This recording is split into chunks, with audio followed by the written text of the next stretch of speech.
This is Gemara Baba Kama Daf Samoch Zayin. All the learning for this month, the month of Teves, has been generously sponsored as an incredible schos Aliyas Neshama of Aryeh ben Ya'akov. As we wind down this month, the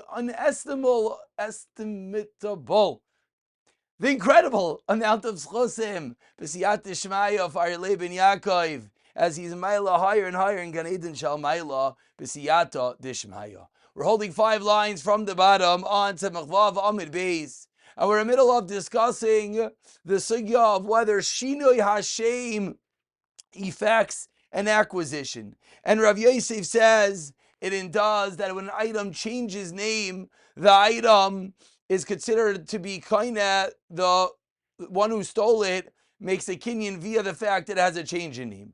Asks the Gemara 4 lines from the bottom, another kasha on Rav Yosef. Marish. But the case of a beam, one steals a beam and takes that beam and builds it into a mansion. Deika, Shinoi Hashem. That's such an item. There's a Shinoi Hashem. Why? To make originally Kishura was a beam. Vahashta, and once it is built into the mansion, it's no longer a simple beam, but rather tlala. It's called the ceiling. Utina, and then we learned in the Mishnah. Al ha-marish ha-gazel, on the stolen beam. Shebanai bebira, that's built into a mansion. Shenoitel dama, that the original owner takes the value as compensation, but he cannot force him to return the beam. Why? We want people to return items, and if one knows that he's going to have to break down his whole mansion, he's never going to return the item. He's never going to admit to any fault, and therefore, Takanas Hashavim, they allowed him just to return the value of the beam. So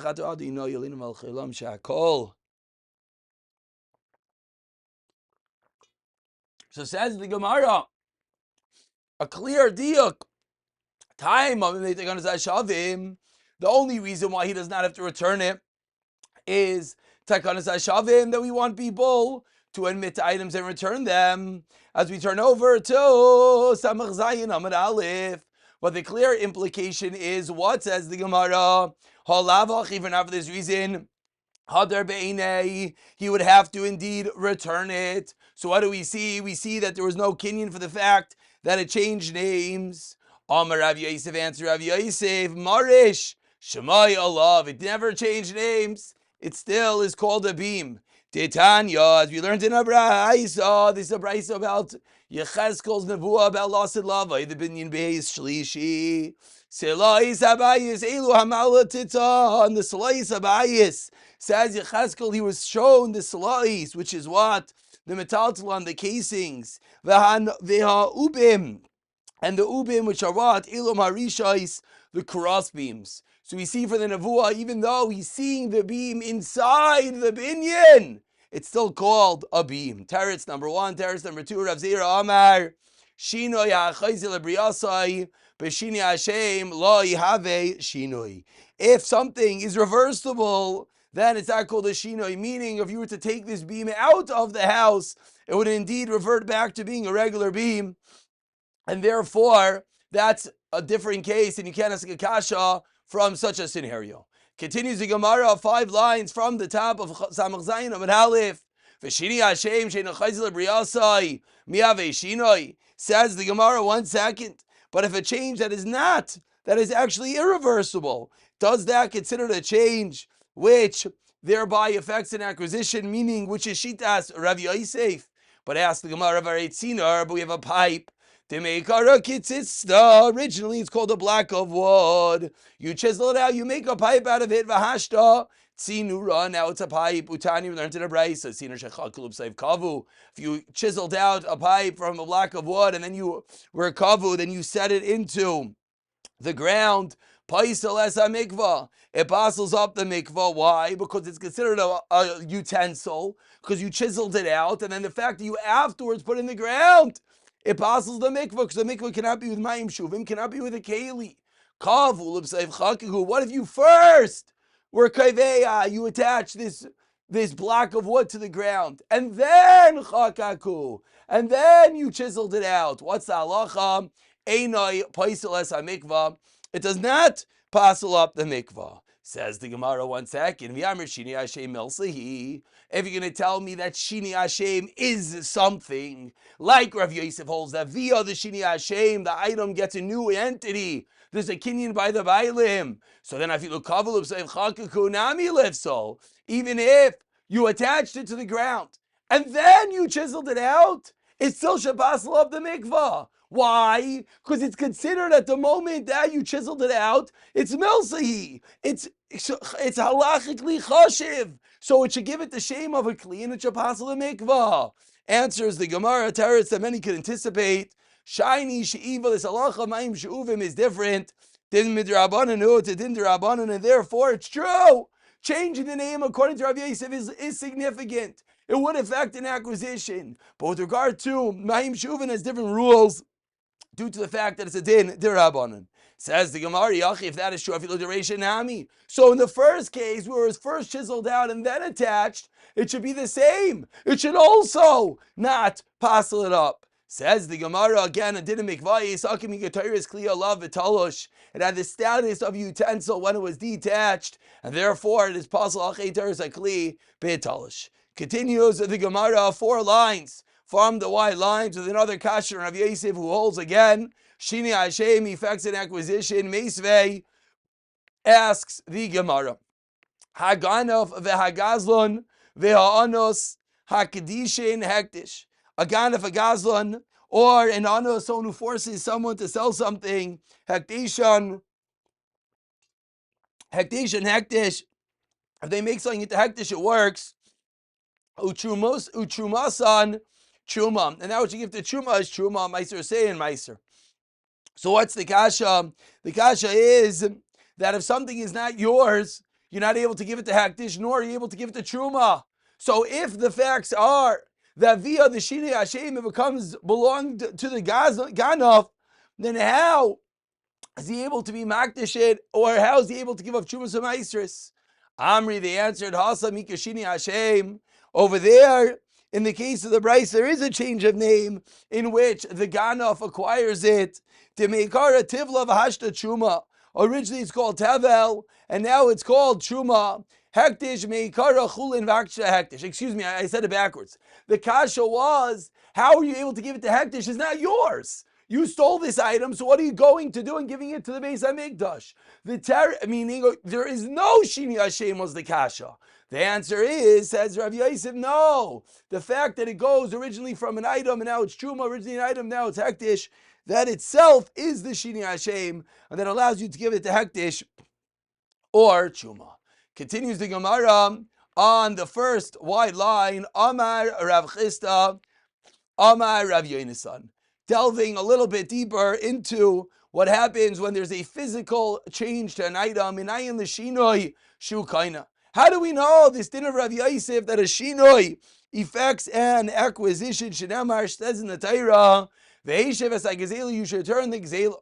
Ma tam lamar shegazal im kein shegazal yachzir ve'im lav. And if it's not kein shegazal, meaning you changed, then what? Then damim ba'alma ba'yishlumi. Then you have to pay money because you were kind of the item.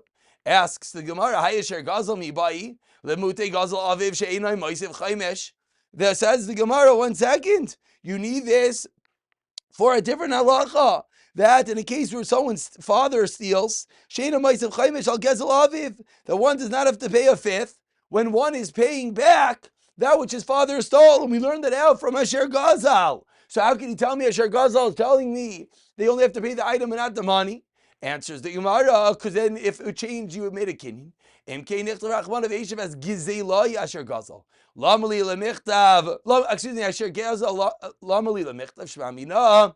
Tarti Vikadami, another Shadam Rav Chisar and Yirei Zamen the Shinoi She'enoi kindness. So in this lashon, it's the exact opposite. Says Rav Chisar, name Rav Yechon, excuse me, how do you know a shina is not a kinyan? Shadam Rav Yishav is exela mikol makom. I v'oksiv asher gazel. Ahomi bayile al gezeloi shaloi meisev chaimesh vein meisev chaimesh al gazel aviv.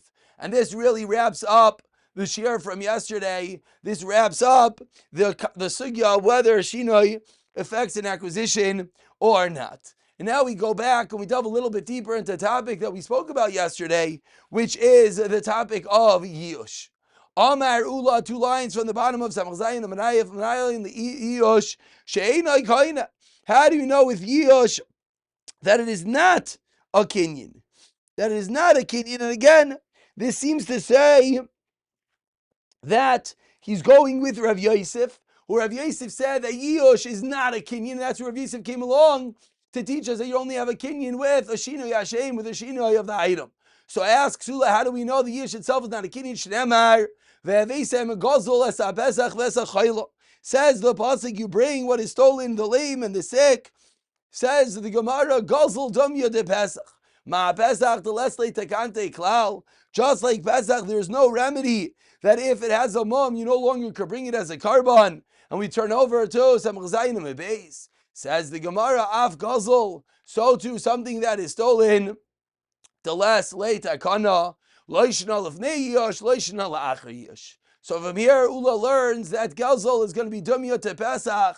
And therefore, there's not going to be any eitzah to be done via Yush. Yush on its own does not effect an acquisition unless there's an actual shinoi to the item.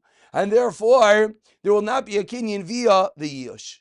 Rava Amar says, Rava, I'll tell you a second makar, that Yush itself is not a kinyan. Rava Amar, mehalcha, 3 lines down, Samach Zayin and Beis, Karbanai, says the Basik, his carbon. From here we darshan v'loya gazal. So says the Gemara Amos, when's this referring to? If this is referring to before Yush, and if this sounds familiar, we had this in Samach Zayin and Beis yesterday. If it's before Yush, Pshit, Allah Malikra. Elalav lachar Yush, Shma mina Yush, Loi Kani, Shma mina.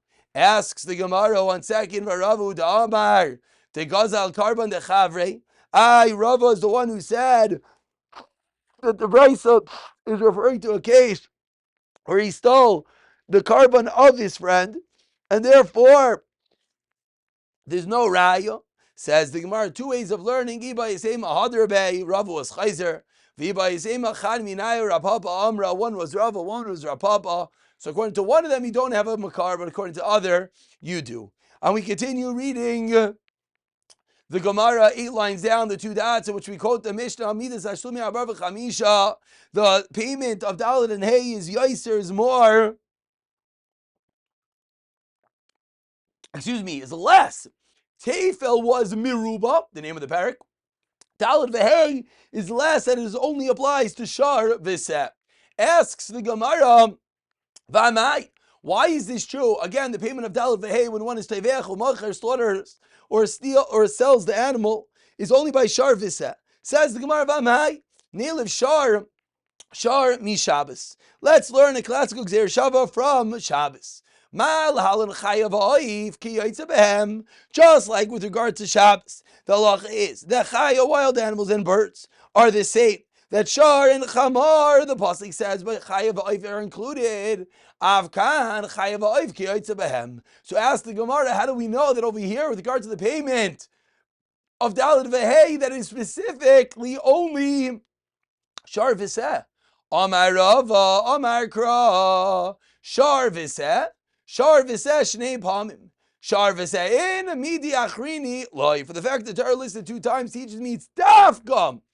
Shar v'seh, but not midi achrini. Says the Gemara Amri, let's go a little bit deeper into Rava. Hey miyater, which one of the shar v'seh extra that we're darshaning? Elaim on the last narrow line, shar v'seh the seifa miyater, the nichtav rachmanik, because the Torah says ki gnoiv shar. Oisev tavchay machar chamisha bakar yishalem tachtav. And because Rachman Hachi, Hava Mina Baishlume Tisha, I would have thought you have to pay 9 times 5 plus Lord Lechad Vechad. Chitem, and if you're going to tell me, Oksiv Tachtav, Oksiv Tachtav, Chad Tachtav Miyater. So what do we see? We see one of the Tachtavs is extra. Homi Bayalele Drosh Achrini, the Tani Achel Ganav Shavimon, Yishalim Tachtav Nigidim, Tamaloimar, you would think if you pay. If you steal, a shar shavamana, you could play in its place Megidin, 5 damaged ones, 5 cheap ones. Tamalemer tachtav. Elashar v'sad dereisha miyutar. So we see clearly that the word shar v'seh and the Torah are extra in the beginning of the parsha. The nichtav rachmana kignav ish, as the Torah says that kignav ish utvachum achroi chamish shabarki yishalim tachtav ashar v'arbatzayin tachas aseh. So says the Gemara, no, because he goes rachmana hachi. Hava mina adigoniv trey v'tavach lehu v'tav chai. I would have thought that it's only if you were to ganav trey v'tavach lehu and you slaughtered it. Because the fact that Torah wrote it twice, you think it has to be two. Says the Gemara, v'tavach chai ksev lechad. It says he slaughters it, only one. So it's true the Torah writes it two times. Why would you think it only applies if it happens twice? Ve'ema, so suggests the Gemara, no, but perhaps ad goniv tervayu umazin lu umachroi. Ad mazin lu, excuse me. Maybe it's until you steal both of them and you sell both of them. Says the Gemara, machroi ksev lechad, again in the singular. Persists the Gemara, ve'ema hava mina, maybe I would have thought ad goniv trey v'tavachad umazvin chad. You stole two and you slaughtered one and you sold one. The only time the payment will be if you have both tvicha and mechira. Oy machroi ksev. It says no, or. So it's not both, it's or. Vakati havamina, says Marisol, havamina. Adegon of darvayu. V'tavachad umiyasher chad. Oy mazvin chad umiyasher chad. Says the Gemara, we still have a havamina that maybe it still needs to be two. And basically the problem with the Gemara is that when the Torah says it's tvicha and mechira, is it both? And the Gemara is going through each step of the pasuk that seemingly indicates that it's evolved two animals and not just one.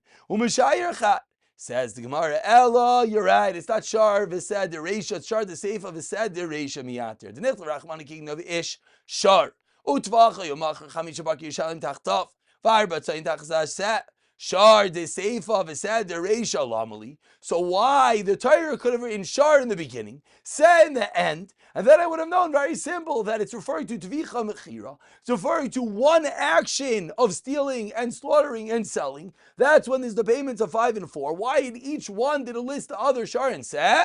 Shema mina shar v'seh in midia achrini ilai, and that's where we learn that this is not like by Hilchas Shabbos, in which we're including everything. That Dafka over here, it's only Sharva says the din of Dalet V'Hei, and we'll pick it up from the 2 dots of the next year. B'siyata Dishmaya.